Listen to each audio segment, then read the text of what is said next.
বালিকা উচ্চ বিদ্যালয়ের জন্য সেট ক থেকে প্রশ্ন করা হবে। টাইমার শুরু।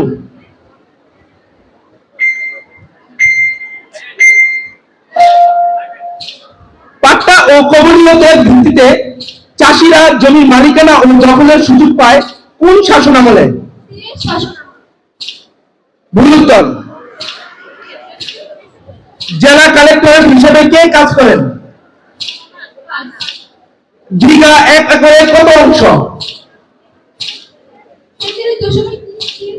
কত অংশ?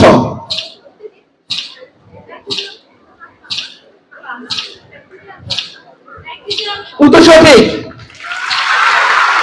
প্রয়োজনীয় জমির মালিক পরিবর্তন হলে নতুন মালিকের নাম সরকারি খতিয়ান মুক্ত করার প্রক্রিয়াকে কি বলে? উত্তর সঠিক।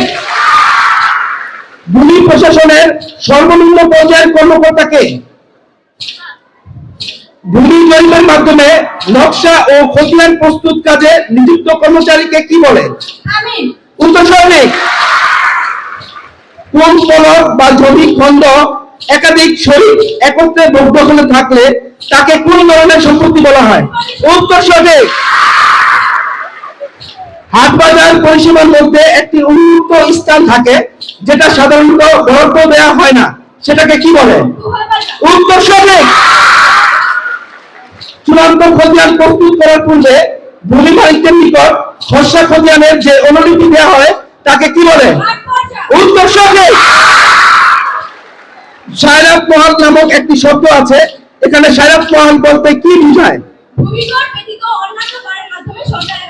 উত্তর সঠিক। জেলা কালেক্টর হিসেবে কে কাজ করেন? ভূমি প্রশাসনের সর্বনিম্ন পর্যায়ের কর্মকর্তা কে? জেলা কালেক্টর হিসেবে কে কাজ করেন?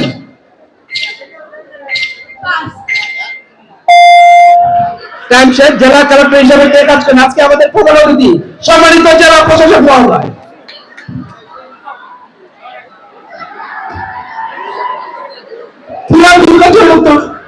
পুরা দুর্গাচরণ উচ্চ বিদ্যালয়ে চলে আসুন। আজকে শেষ প্রতিযোগী দল পুরা দুর্গাচরণ উচ্চ বিদ্যালয়ের জন্য করতালি।